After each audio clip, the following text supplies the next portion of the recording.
하나님은 범죄한 가운데 있는 우리를 구원하시려고 그 아들 예수 그리스도를 십자가에 내어 주셨습니다. 그래서 사도는 오늘 로마서 5장 15절에 보니까 그러나 이 은사는 그 범죄와 같지 아니하니 곧 한 사람의 범죄를 인하여 많은 사람이 죽었은즉 더욱 하나님의 은혜와 또한 한 사람 예수 그리스도의 은혜로 말미암은 선물은 많은 사람에게 넘쳤느니라 라고 말씀을 합니다. 그리고 5장 20절에서 죄가 더한 곳에 은혜가 더욱 넘쳤다 그렇게 말씀하고 있죠.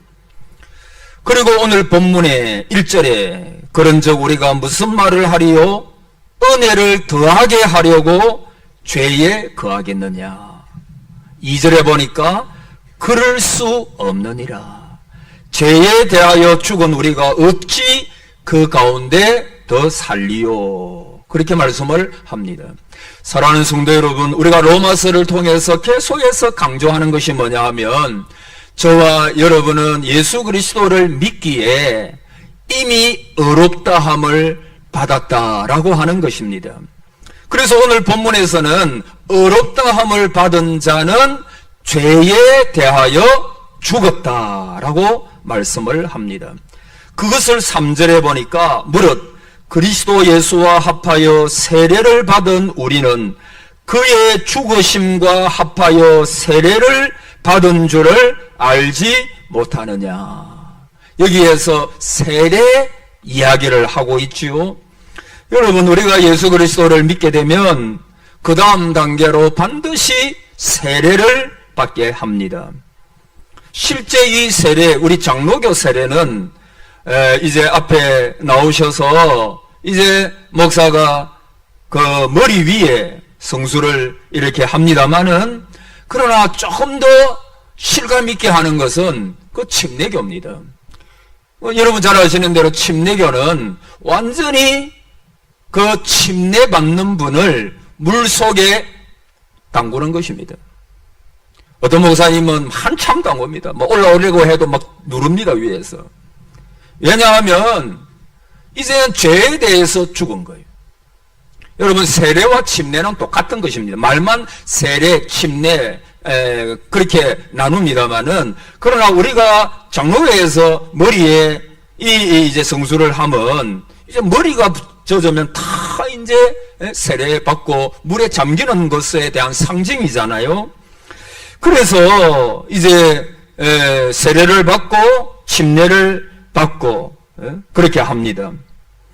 여러분, 예수님을 믿고 세례를 받아야 구원을 받는다라고 말할 수는 없지만 그러나 하나님과 사람 앞에 예수님을 믿고 구원받아 주님과 연합되었다는 일종의 선포식으로서 세례를 받아야 합니다. 그래서 오늘 아직까지 학습 안 받으시고 그 다음에 학습 받고 나서 공부해서 세례를 받으시는데 학습 받은 분은 속히 세례를 교회가 할 때 받으시고 또 그렇지 않은 분들도 학습 받고 다 세례를 받으십시오. 예수님께서도 세례를 받으셨고 그리고 예수님께서도 우리 보고 세례 받을 것을 말씀을 하셨기 때문입니다. 여러분, 오늘 바울이 세례를 말하는 것은 세례가 뭐를 표한다고 그랬죠? 첫째는 죄에 대한 성도의 죽음을 가리킵니다. 죄에 대한 성도의 죽음, 그게 세례의 의미입니다. 물에 들어감으로 인해 가지고 나는 죄에 대해서는 죽었다. 그리고 그 물에서 올라오면서 새 생명으로서의 삶, 새로운 생명으로서의 삶을 상징합니다. 그래서 그리스도와 연합한 분은, 다시 말하면 저와 여러분은 실제 자신의 몸이 죽은 것은 아니지만 그리스도의 죽음이 곧 저와 여러분의 죽음이 되어 자신 역시, 여러분 역시 죄에 대하여는 죽은 자로 여길지어다. 나는 이미 죄에 대해서는 죽었다. 다시 말하면 죄가 우리 속에서 왕노릇 할 수가 없다라고 하는 것입니다. 여러분이 잘 아는 존 뉴턴이라고 하는 분이 있죠. 이분은 10대 초반에 이제 영국의 노예선에서 승무원으로 일을 합니다. 그런데 그 자신이 아프리카 백인 노예상의 흑인 아내의 노예가 됩니다. 오랫동안 그 선장의 흑인 아내에게 온갖 학대를 다 받습니다. 심지어는 음식을 주지 않아가지고 흑인 부인이 먹고 남은 음식을 주워 먹을 정도였습니다. 너무 배가 고파서 땅에서 얌이라고 하는 감자의 종류를 파내어 먹을 만큼 고통을 당했습니다. 이런 존 뉴턴이 노예 생활에서 풀려나고 현지인들과 같이 오랫동안 살다가 뒤에 그 자신이 노예선의 선장이 됩니다. 선장이 된 이후로 온갖 말할 수 없는 탕자의 생활을 합니다. 방탕한 생활을 다 합니다. 인간이 상상할 수 없는 타락의 길을 그가 걸어갔습니다. 그렇게 살던 뉴턴이 어느 날 드디어 기적적으로 주님을 만나게 됩니다.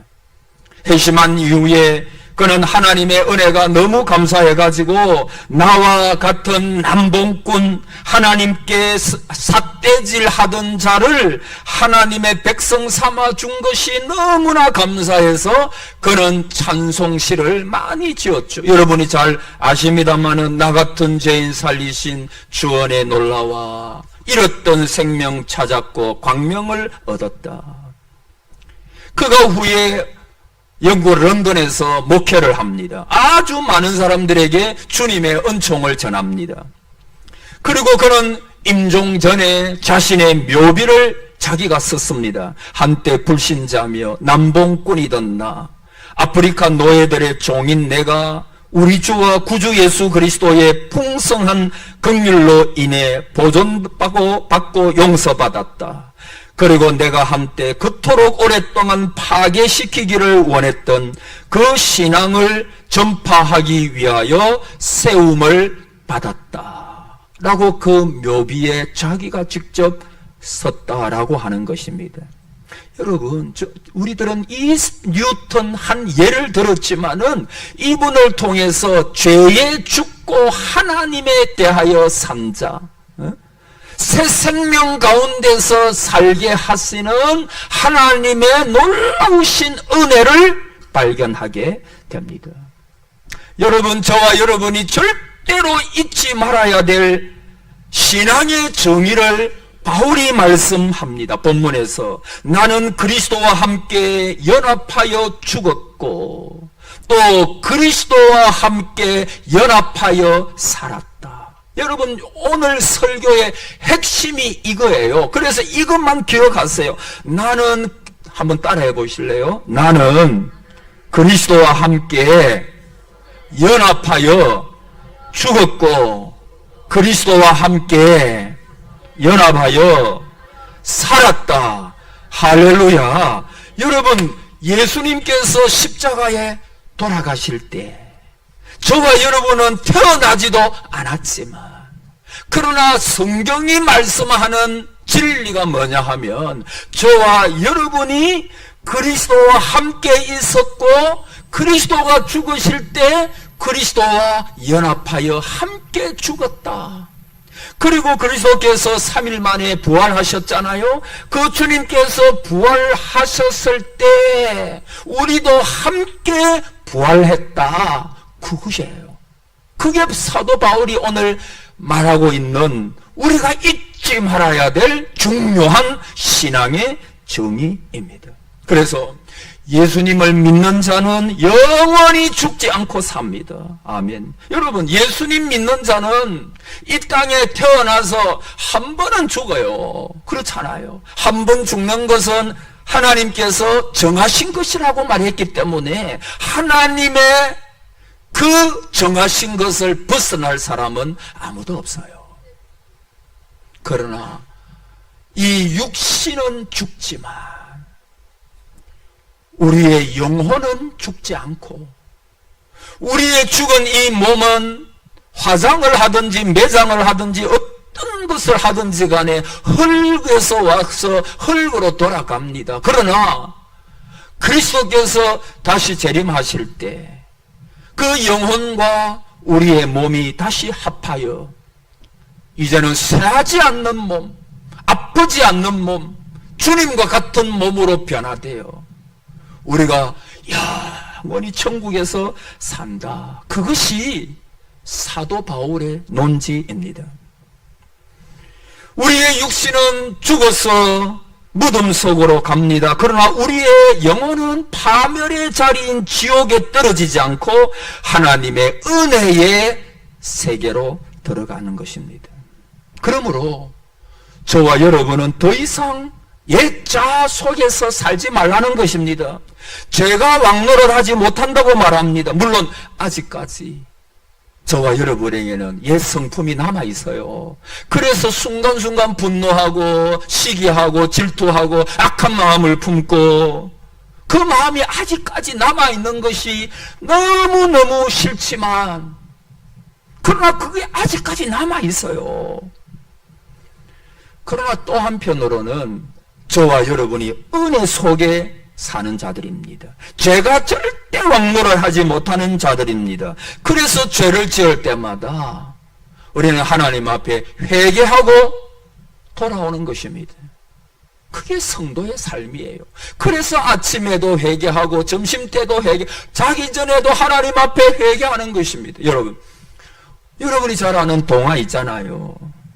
장편 소설, 그 마크 트웨인 미국 사람이 쓴 왕자와 거지라고 하는 유명한 동화가 있지요. 이 얼굴이 닮은 왕자와 거지가 서로 신분이 바뀌어져 가지고 겪게 되는 여러 가지 사건을 줄거리로 해놓은 소설입니다. 이 비참한 삶을 살아가던 거지 아이는 우연히 그 왕자와 신분이 바뀌어져 가지고 왕자의 신분으로 살아가는데, 그런데 아침이면 이 아이는 궁궐 밖으로 뛰쳐나가려고 합니다. 그는 자주 씻는 것도 싫었고 격식을 갖추어 가지고 옷을 입는 것도 싫었고, 아침이나 점심 저녁을 먹으려고 해도 또 격식을 갖추어 가지고 식사하는 거, 그게 너무 거추장스럽고 싫은 거예요. 심지어 밤이 되어 궁궐에 잠자리를 준비해 놓으면 나는 다리 밑이 더 편한데, 내가 살던 거기가 더 편한데 하면서 과거를 그리워합니다. 여러분, 신앙은 이와 같이 되면 안 돼요. 예수님을 믿고 새 생명 가운데 들어왔지만 은혜 가운데 들어온 사람이 옛날의 것들을 그리워할 수는 없습니다. 옛날에 어둠 속에 살았던, 마치 그런 것입니다. 여러분, 출애굽한 이스라엘 백성들을 생각해 보세요. 모세의 인도를 받아가지고 이제 가나안 복지를 향해서 가고 있습니다. 그런데 중간에 조금 어려움이 있을 때마다 그들은 불평하고 원망합니다. 심지어 모세에게 애굽에 매장지가 없어가지고 우리를 이 광야로 데리고 왔느냐, 우리가 언제 너를 지도자로 삼았느냐, 여러 가지 이야기를 합니다. 여러분, 정말 그런 것입니까? 그 애굽에서 종살이 하면서 자유가 없는 그곳이 좋은 것입니까? 그렇게 종노릇하다가 자기 자식도 종이고 더 그 자식도 종이고, 그거는요 그리워할 게 하나도 없는 것입니다. 그런데 이스라엘 백성들은 그리워하는 거예요. 그리고 그것으로 통해서 원망하는 것입니다. 여러분, 아직까지도 그들에게는 노예의 근성이 남아있는 것입니다. 참 자유인이 아니었습니다.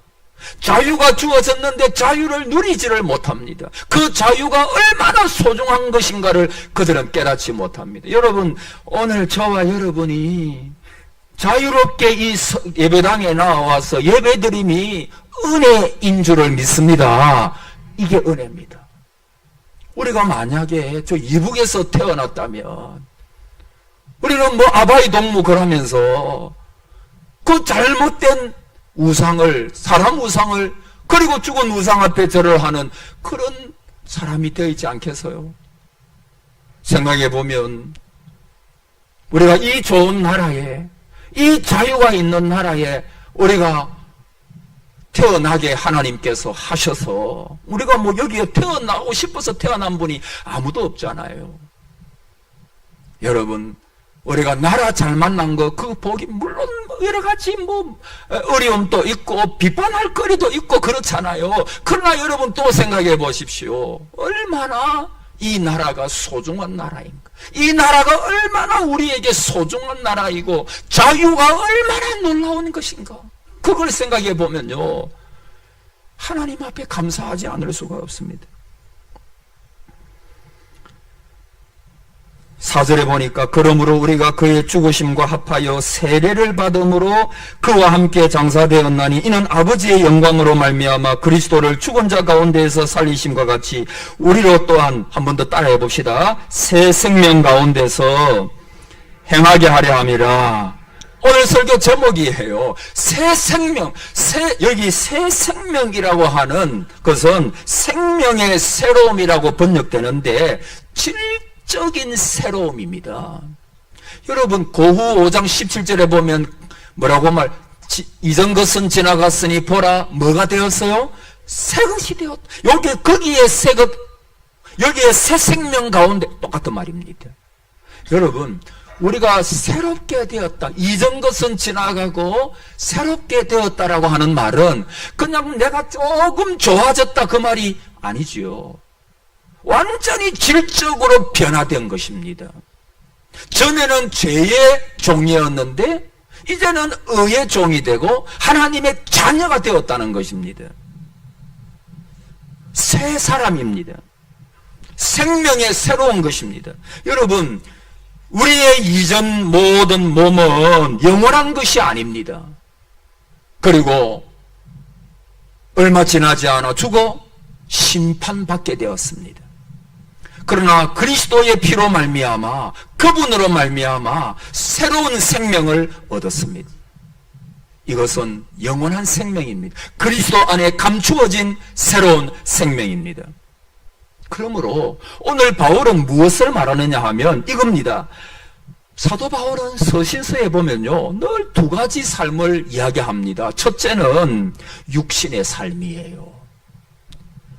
이 세상 풍속을 쫓고 공중 권세 잡은 자 마귀를 쫓으며 육체가 원하는 방식으로 마귀 안에서 살아가는 삶이 있고, 또 한 가지는 영을 쫓고 성령을 쫓아 행하고 사랑 가운데서 살고 빛의 자녀들처럼 행하는 그리스도 안에서의 삶을 말하였습니다. 여러분은 어떤 삶을 살고 계십니까? 여러분은 육신을 쫓아서 삽니까? 아니면 영을 쫓아서 사십니까? 성령 안에서의 삶을 추구하십니까? 아니면 육신의 삶만 바라보고 살아갑니까? 땅의 것을 추구하면서 삽니까? 아니면 어렵고 힘들고 바빠도 나의 영원한 본향은 저 하늘나라임을 기억하면서 하나님 나라를 소망하면서 살아가는가? 여러분, 후자인 줄 믿습니다. 두말할 거 없잖아요. 여러분, 그래서 6절에 우리가 알거니와 우리의 옛사람이 예수와 함께 십자가에 못 박힌 것은 죄의 몸이 죽어 다시는 우리가 죄에게 종노릇 하지 아니하려 함이라. 여기 죽었다 이 말은 멸했다 이 말, 같은 말인데, 요 죽었다, 여러분, 헬라어에서 죽었다는 것은 분리되었다는 말입니다. 떨어져 나갔다는 말입니다. 여러분, 만약에 예를 들어서 어떤 사람이 전쟁을 하다가 이 손이 떨어져 나간 그런 경우도 있잖아요. 그러니까 죽었다, 헬라어에서 죽었다라고 하는 그 말은 떨어져 나가버린 거예요. 그래서 예수와 함께 십자가에 못 박힌 것은 죄의 몸이 죽어, 이 죄의 몸이 떨어져 나간 것입니다. 우리와 상관이 없는 거예요. 분리가 된 것입니다. 여러분 그 샴 쌍둥이 잘 아시잖아요. 이 샴 쌍둥이는요, 태어날 때부터 몸은 하나예요. 몸은 하나인데 머리와 팔다리는 두 사람으로 태어나는 쌍둥이를 샴 쌍둥이라 그러습니다. 근데 여러분 그 샴 쌍둥이로 태어나면 한 명은 살 가망성이 거의 없대요. 쌍둥이 중에 한 명은 너무 연약해가지고 병에 잘 걸려서 건강한 한 명의 그 목숨마저도 위태하게 합니다. 그러므로 안타까운 일이지만은 샴 쌍둥이 분리 수술을 해야 하는데, 물론 그때는 일반적으로는 생명 하나를 포기해야 된다 그럽니다. 이렇게 해가지고 샴 쌍둥이 중에 한 명은 죽고 한 명은 건강한 새 몸으로 다시 태어난다 그럽니다. 일반적으로. 여러분, 죄에게 종노릇하고 사망건세 아래에 있던 우리 옛사람은 이미 우리한테서 분리돼 버렸어요. 그러니까 분리되고 떨어져 나가버렸습니다. 그게 죽었다는 것입니다. 우리가 성령으로 그리스도와 하나가 되었을 때 우리 옛사람은 이미 우리와 관계 없어져 죽어버렸어요. 그러므로 성도는 죽은 옛사람과 상관하지 말아야 합니다. 즉 사망의 세력이 와가지고 마귀가 우리의 옛 자아를 막 일으키면서 위협할 때마다, 아니야, 나는 옛사람은 이미 죽었다, 나는 이미 옛사람과는 상관없다, 나는 하나님의 생명 안에 있는 사람이다, 그렇게 선포해야 합니다.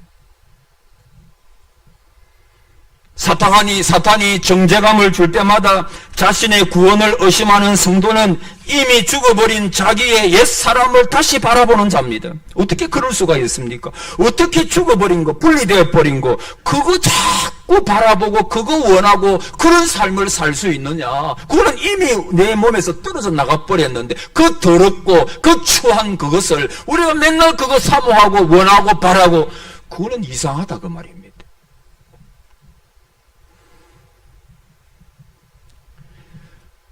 그래서 우리는 새 생명 안에서의 삶을 추구하셔야 돼요. 마지막으로 그 유기성 목사님이라고 하는 분 계시잖아요. 그분의 책에서 제가 인용을 합니다만은 거기에 김요수아 목사님이라고 드림교회 목사님 그 멈춤이라고 하는 책을 그분이 김요수아 목사님이 적으셨는데, 그 책에서 유기성 목사님 또 인용을 하는 것을 제가 또 인용하는 것입니다. 그때 그 김요수아 목사님께서 신학교에 다닐 때 경험을 거기에 멈춤이라고 하는 책에 썼습니다. 근데 그 신학교 다닐 때 많은 학생들로부터 존경받는 한 교수님이 계셨는데, 매 강의가 은혜였고 감동이었지만, 그러나 학기 말 시험이 좀 어렵다고 알려진 그런 교수님이었습니다.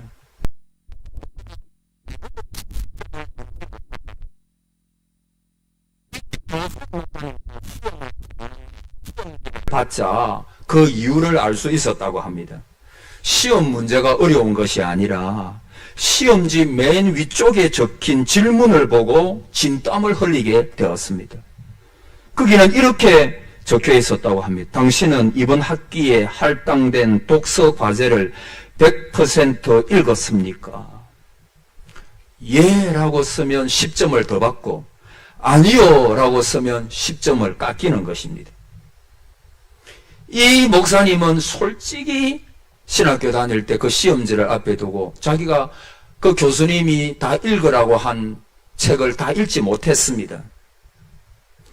그러나 정직하게 답을 하면 A나 A 플러스 학점을 받을 수 없습니다.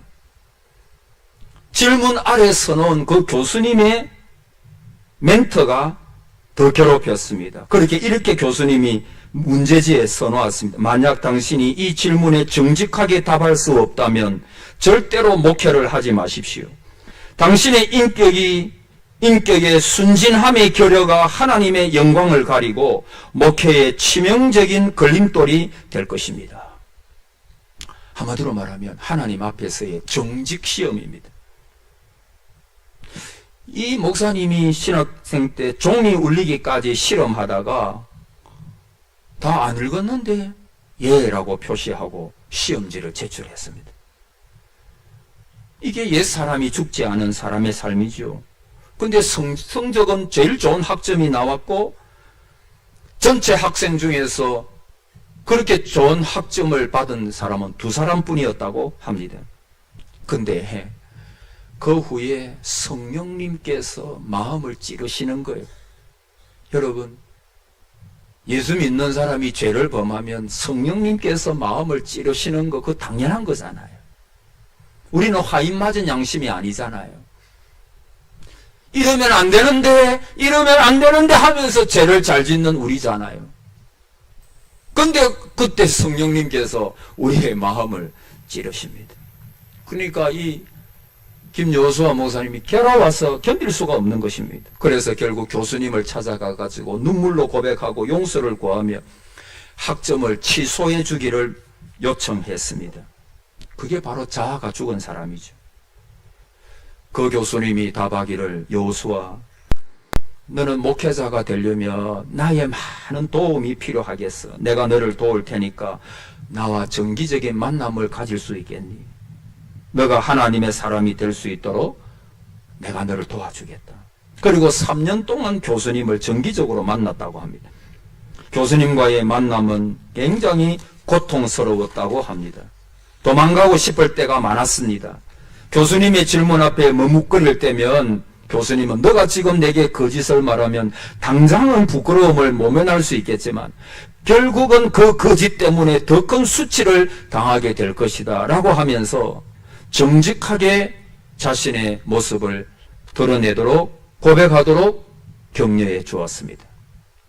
그런 고백의 연습을 통해서 자신의 속에 있는 죄악의 견고한 진을 보았고 죄의 심각성과 파괴성의 치를 떨면서 종노릇하지 않는 훈련을 받았다고 합니다. 이것이 그의 목회의 아름다움, 새 사람으로 사는 삶의 모습이 되었습니다. 저는 그래서 결론적으로 오늘 저에게 묻고 여러분에게 묻습니다. 여러분은 성도의 길을 걷고 있습니다. 여러분은 하나님의 자녀로서의 세계관을 가지고 오늘도 살고 있느냐는 것입니다. 우리는 죄에게 더 이상 종노릇하는, 우리의 모든 죄의 덩어리들은 이제는 우리가 분리돼 버렸어요. 우리는 그거는 상관이 없는 사람, 내가 약하여 죄를 짓는 것뿐입니다. 그러나 그것도 우리가 하나님 앞에서 회개하고, 하나님, 나는 너무 약합니다. 내가 이렇게 연약한 존재입니다. 나를 좀 도와주십시오. 이제는 내가 좀 거룩하게 살게 해 주옵소서. 하나님의 사랑과 은혜 안에서 새롭게 태어난 사람인데, 내가 하나님의 자녀인데 내가 하나님의 자녀답게 살아갈 수 있도록, 여러분, 이전 것은 지나갔으니 보라 새 것이 되었다. 여러분, 저와 여러분은 새로운 자아를 가지고 있는 새로운 몸이거든요. 하나님의 자녀거든요. 그러므로 여러분, 우리가 이 땅에 살면서 죄와는 싸우십시오. 거짓과 싸우십시오. 그리고 그것은 내 힘으로 안 되니 성령님 나와 함께 하시고 나와 동행하시고 나에게 날마다 새로운 힘을 주셔서 이 새로운 생명의 길을 걸어갈 수 있도록, 그래서 나의 삶이 하나님 앞에서 아름답고 정직하고 진실된 삶으로, 여러분, 그게 성공입니다. 내가 세상에서 잘되고 부유하고 권세를 가지고 물론 그런 걸 얻으시길 바랍니다만은, 그러나 그런 것 다 얻어도 인생을 실패하고 사는 사람들이 얼마나 많은지 모르는 것입니다. 하나님께서 은혜 주셔서 새 생명 안에서의 삶이 여러분의 모든 남은 삶 속에 이루어지고, 그러므로 여러분의 아름다운 삶을 통하여 하나님 앞에 영광을 돌리시는 그런 은혜가 넘치시기를 축복합니다. 아멘.